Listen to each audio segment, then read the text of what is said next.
হিসাবে আপনাদেরকে আমি অনুরোধ করব, দেখুন আমাদের কিছু কিছু সহকর্মীর মনে 5 তারিখের পরে একটি অদ্ভুত নতুন একটি অনুভূতি এসছে। কি মনে হচ্ছে যে আমরা বোধহয় সরকার গঠন করে ফেলেছি।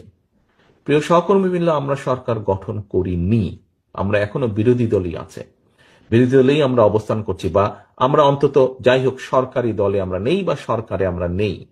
আমাদের যে সকল সহকর্মী এরকম ভুল উপলব্ধি করছেন, তাদের বিভিন্ন আচরণের জন্য বিভিন্নভাবে বিভিন্ন জায়গায় দল ক্ষতিগ্রস্ত হচ্ছে, দলের ইমেজ ক্ষতিগ্রস্ত হচ্ছে। প্রিয় সহকর্মীবৃন্দ, এর ভিতরে চট্টগ্রামেও কিছু কিছু ঘটনা ঘটেছে। আমি কঠোরভাবে আপনাদেরকে আজকে আপনাদের নেতা হিসেবে নির্দেশনা দিতে চাই, আপনাদের সহকর্মী হিসেবে আপনাদের কাছে বিনীত অনুরোধ করে বলতে চাই, দেখুন আপনারা এখানে প্রত্যেকটি উপস্থিত 859 জন প্রত্যেকটি মানুষ, আপনারা এক একজন বিএনপির প্রতিনিধি। আপনারা এক একজন কিন্তু বিএনপির প্রতিনিধি।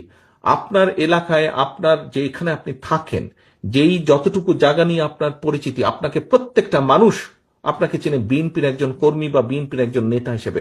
হলেন আপনি বিএনপির, হলেন আপনি যুব দল, স্বেচ্ছাসেবক, ছাত্র দল, শ্রমিক দল, তাঁতি দল, যেটাই হন না কেন, এন্ড অফ দ্য ডে আপনাকে মানুষ, আপনার যদি নাম হয়ে থাকে এরশাদুল্লাহ, আপনাকে ও বিএনপির এরশাদুল্লাহ, আচ্ছা, এইভাবে আপনাকে কিন্তু মানুষ চিনে। ও নাজিম, ও বিএনপির নাজিম, আচ্ছা, এইভাবে কিন্তু মানুষ আপনাকে চেনে। অর্থাৎ আপনি পরিচিত বিএনপির প্রতিনিধি হিসাবে।